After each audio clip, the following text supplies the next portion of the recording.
سچا واقعہ حضور نے اپنے صحابہ کو سنایا۔ 3 آدمی سفر کے لیے روانہ ہوئے، یہاں تک کہ ان کو رات پڑ گئی تو ایک غار کے اندر وہ داخل ہوئے رات گزارنے کے لیے۔ آندھی چلی، بارش آئی تو اوپر سے ایک پتھر لڑکا اور وہ غار کے دروازے پہ آ کے گر گیا، اور اتنا بھاری اور بڑا پتھر تھا کہ اس نے غار کا دروازہ بند کر دیا۔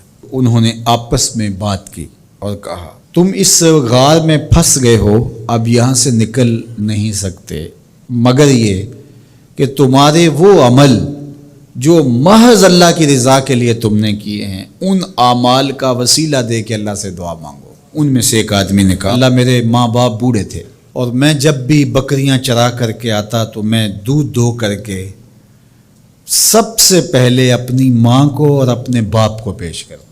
ایک دن میں سرسبز درختوں کی تلاش میں بکریاں لے کے کوئی چارہ، کوئی درختوں کی تلاش میں دور نکل گیا۔ میں جب واپس پلٹا دونوں سو چکے تھے۔ میں نے یہ مناسب نہ سمجھا کہ میں ان کو جگاؤں، بیدار کروں کہ اٹھو دودھ پی لے، لیکن اب سارا دن وہ بھوک سے تھے تو اچانک آنکھ کھلے اور بھوک کی شدت سے تڑپے تو میں وہاں سے ہٹ بھی نہیں سکا۔ تو کہتا ہے کہ میں بچوں کو نظر انداز کیا اور ماں باپ کے جاگنے پہ دھیان رکھا، اور یوں ساری رات بیت گئی۔ میرے ماں باپ فجر کے وقت جب اٹھے وہ دودھ ان کو پیش کیا۔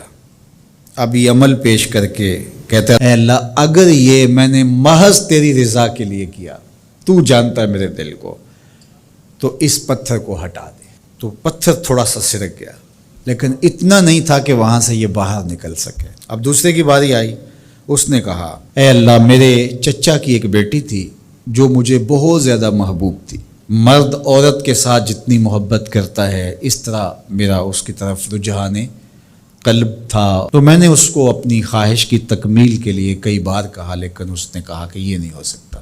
اور پھر ایک دن حالات نے اس کو مجبور کر دیا، فاقہ زدہ حالات ہو گئے، غربت آ گئی، تو اس نے مجھ سے اپنی حاجت طلب کی، تو میں نے اس کو 120 دینار دیے، لیکن اس شرط پہ کہ تم اپنا جسم میرے سپرد کرو گی۔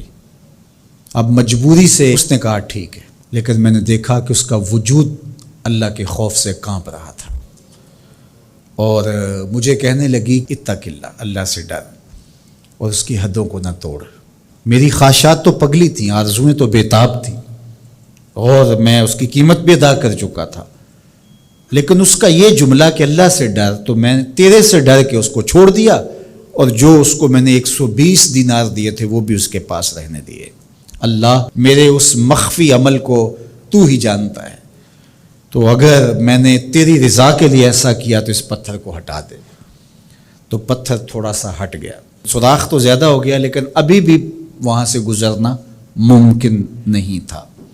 اب تیسرے نے کہا، اے اللہ میں مزدوروں سے کام لے رہا تھا اور ان کی مزدوری میں نے دے دی، ایک مزدور بتائے بغیر چلا گیا، تو میں نے کیا کیا کہ اس کے مزدوری کے پیسے کاروبار میں لگا دیے، کاروبار میں برکت ہوئی، اور بہت زیادہ وہ کاروبار جو اس کی مزدوری سے شروع کیا گیا تھا پھیل گیا۔ تھوڑی سی مزدوری تھی لیکن کاروبار بہت پھیل گیا۔ اب میں اس کے اندر کچھ ایک آنا ٹگا نہیں لیا۔ ایک عرصے کے بعد وہ شخص آیا، اس نے کہا مجھے میری مزدوری دے۔